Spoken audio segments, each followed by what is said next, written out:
What's up, people? It's your girl Adeola 419. Hey, Nigerian government doing yahoo. You know, hey, we are not stupid, Dina. How can the petroleum minister say that Nigeria will continue to import petroleum products for the next 20 years? 20. This is a federal scam. She said because we don't have enough refineries and the ones that we have are not operating at full capacities. She said we will continue to import petrol and all petroleum products, kerosene, diesel, everything for the next 20 years.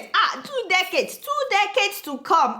The devil is a liar. Of all the OPEC countries, you know that Nigeria is the only country that imports its refined oil? Yeah, we are the only one. We only have 3 refineries, and all 3 refineries used to work, by the way, at full capacity. In the 80s, we were exporting refined oil at that time. What happened now? That all of a sudden, our refinery stopped working. Just imagine, one of the largest oil exporters, so we now sell to people who have refineries in their countries, and we buy back 90% of our refined oil at very, very high price. We don't even ask about, other petroleum products like Vaseline, candles, everything else that they make from our crude oil. We don't even ask them about that. On top of that, we face fuel scarcity every so often, queuing in line for hours and hours to buy fuel. Many countries that buy crude oil from us have more refineries than we do, and some of them don't even produce crude oil. Algeria has 5, Libya has 5, South Africa is not an oil producing country yet. They have 6 refineries. Malaysia has 7 refineries. Egypt has 9.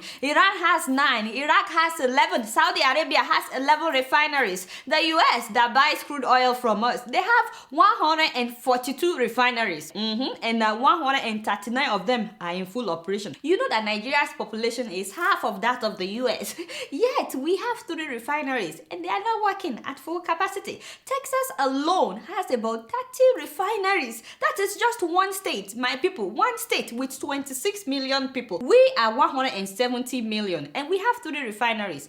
And when you check the size of the capacities of some of those refineries in Texas, my people, your jaw will drop compared to the size and the capacities of the ones that we have in Nigeria. The right thing for the Nigerian government to do is to renovate our existing 3 refineries so that they can operate at full capacity and build us new ones. That way they would create jobs for thousands of people and our oil will become very, very affordable in Nigeria. We'll actually enjoy the benefits of being an oil producing country because right now we are not enjoying it. Instead, they want us to be importing for another 20 years. I know that some people have tried to build refineries in Nigeria. I know that Aliko Dangote is trying to build one, but I also know of some people who tried to build refinery and the government refused. Obasanjo during his time tried to rebuild the refineries at one time, and one of the people awarded the contract was Sir Emeka Ofo. Remember, I've talked about him before. That man spent the billions of naira he was paid without ever completing the project. Yes, about 3 billion naira. And then Obasanjo sold the refineries to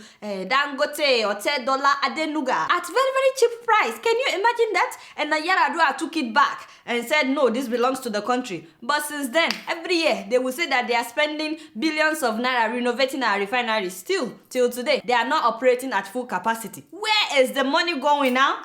Niger, where you see the 419, see the scam right there. You see why I say that the Nigerian government is doing yahoo. But have you guys ever wondered why the Nigerian government is not eager to fix our refineries or make it a priority? Well, first of all, there will be conflict of interest. Yes, so because those that are importing fuel to sell to NNPC and to filling stations, those ones would no longer make their money. We call them oil marketers, and many of them are, friends with the ogas at the top. Yes.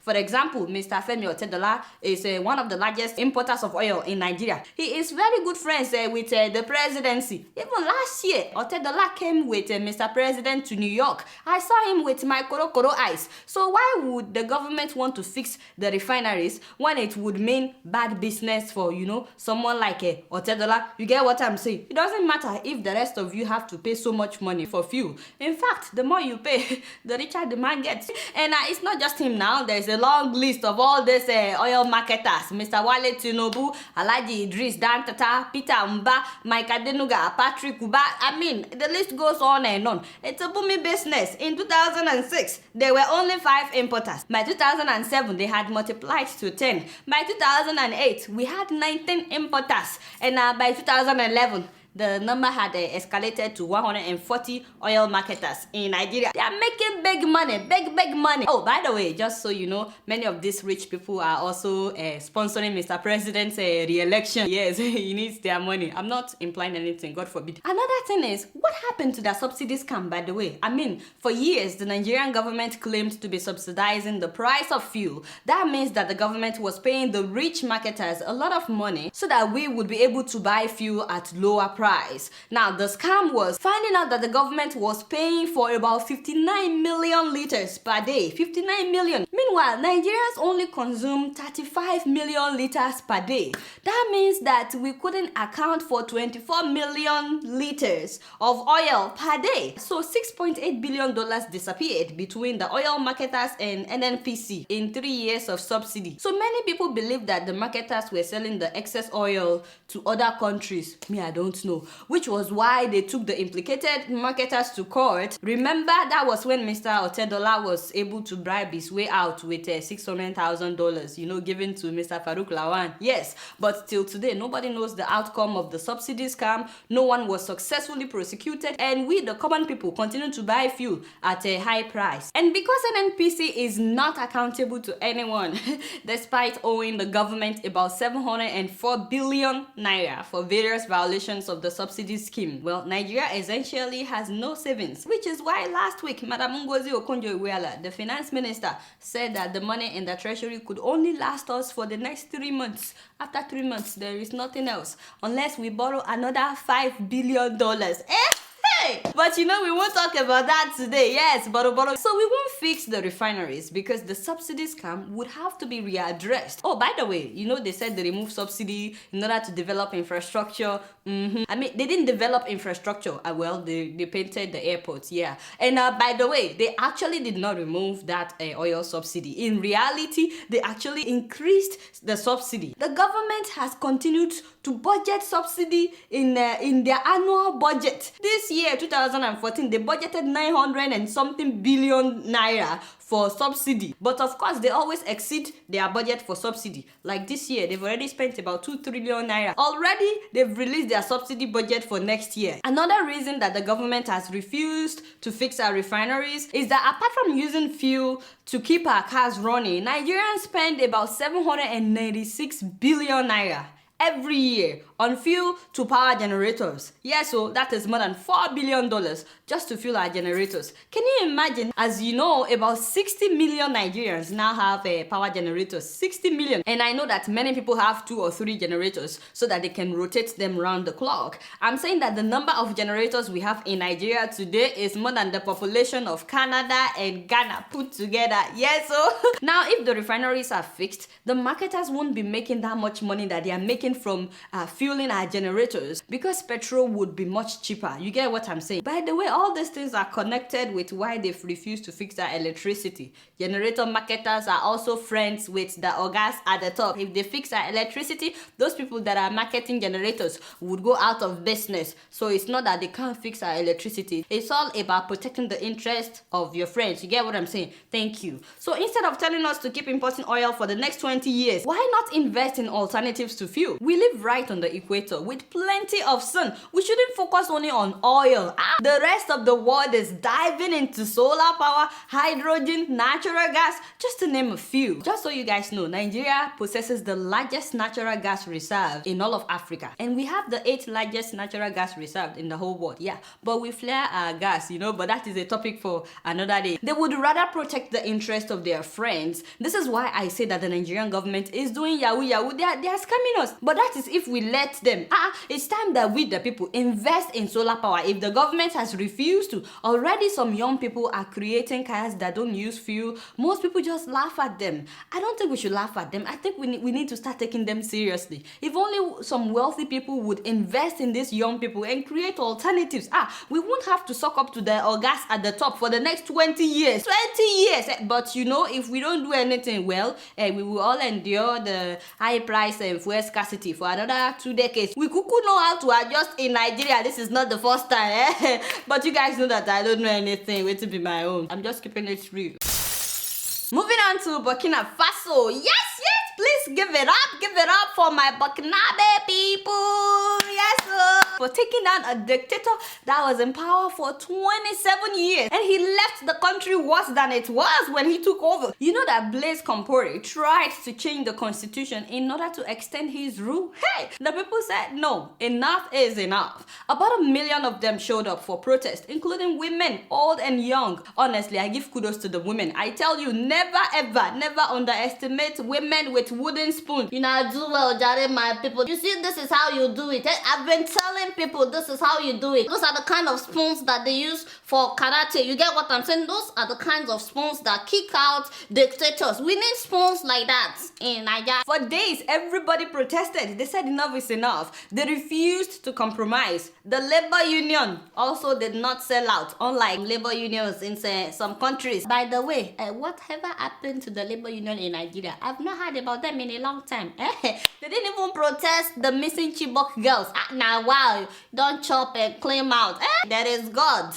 But you know, not in Burkina Faso. These people did not compromise. They stood their ground in the face of tear gas. In fact, more than 15 protesters were killed. Yet, these people did not relent. They set the parliament building on fire. While the president was having a meeting trying to change the constitution, they set the thing on fire. They also set the homes of some of their senior officials on fire in Ouagadougou, that is the capital. The president fled, and he should be glad that he fled alive. Yeah, so hopefully though, and this is the most important thing, I hope that the new president will do well by the people, because what is the essence of having a revolution if there is no real change? So hopefully the new president will do well by the people. And you know, this is a major breakthrough for Burkina Faso, considering the fact that more than 60% of the 17 million population of Burkina Faso is under the age of 25. So those people, 60%, they've never known any other president other than Compaore. Now, if you're wondering why I'm so excited that they finally got rid of Compaore, well, let me remind you that Compaore was the one that got rid of one of the best, if not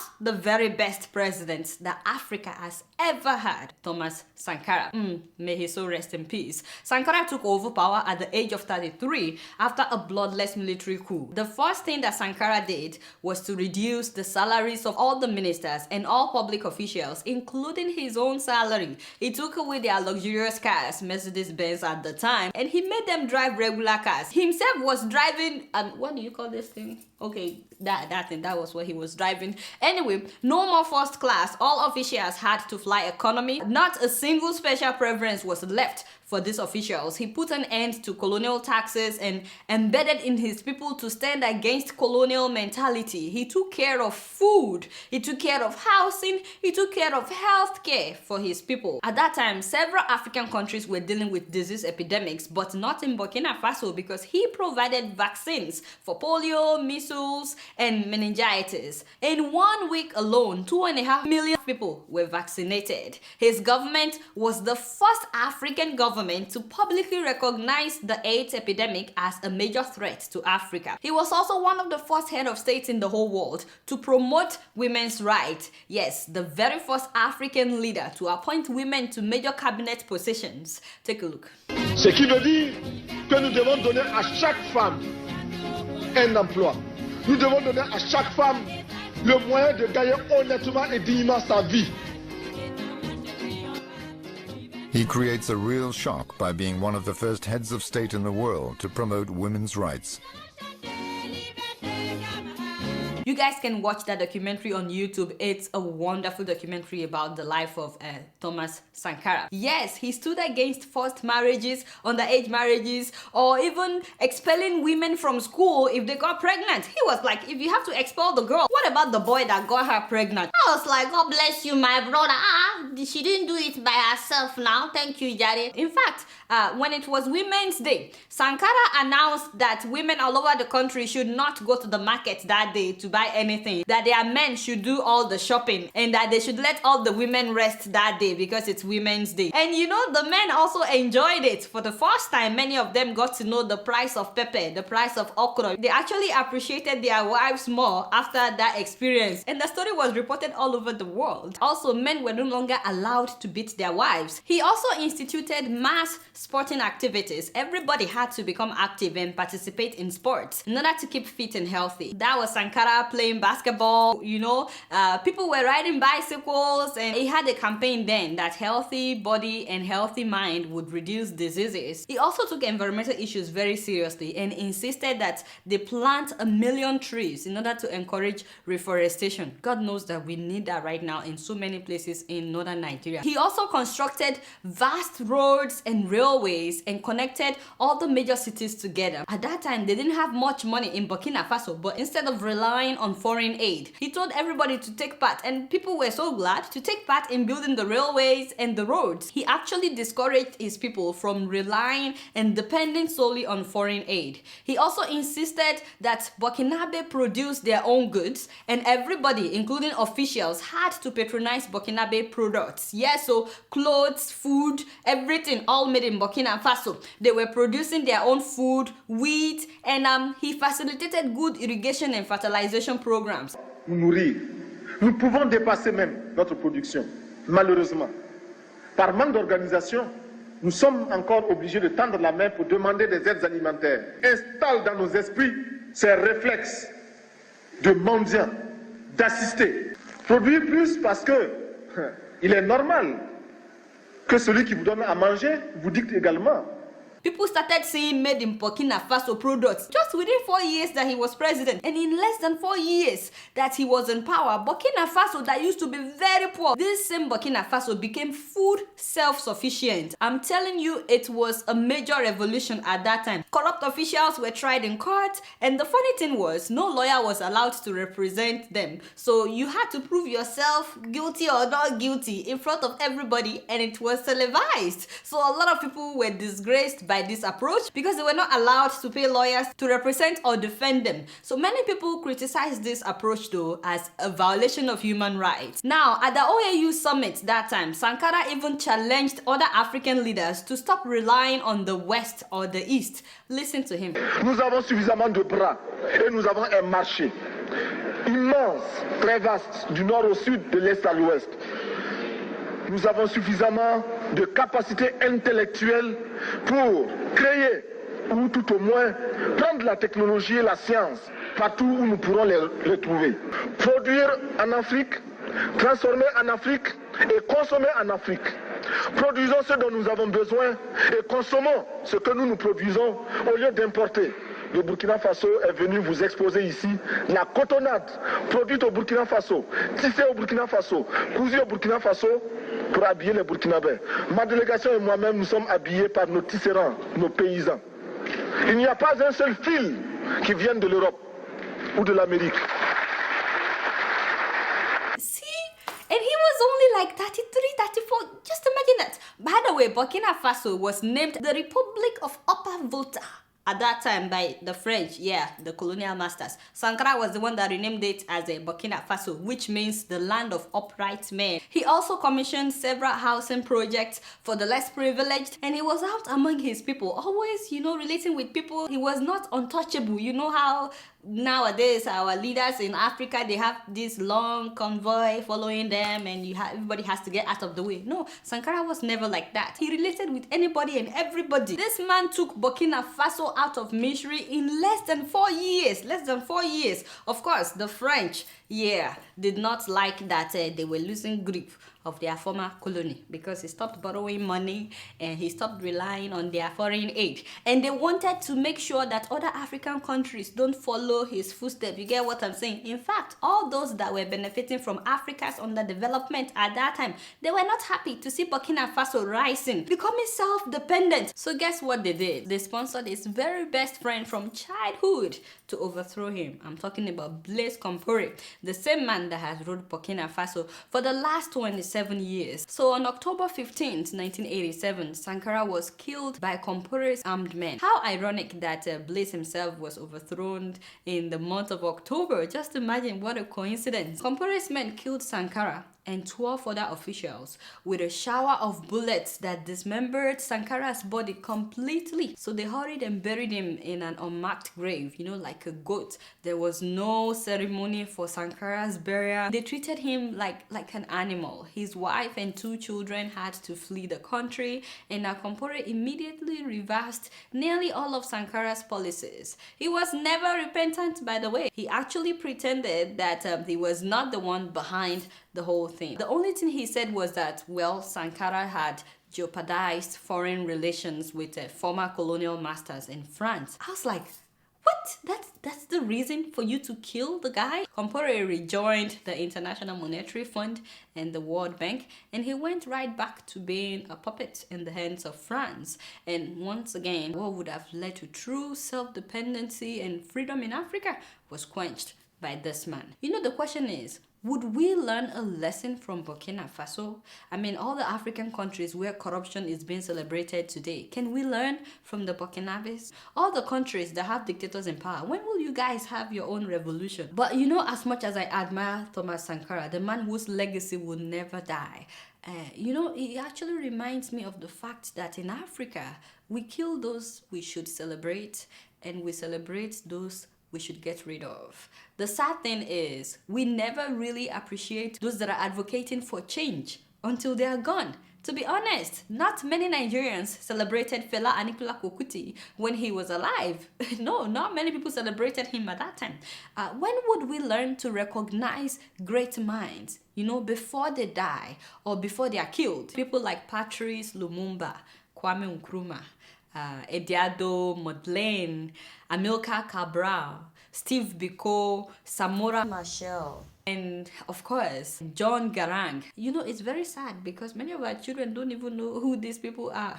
Anyway, congratulations to my people in Burkina Faso. Wishing you guys all the best. Guess what? I'm just keeping it real. Speaking of president, it's very sad that the president of Zambia, Michael Sata, passed away last week.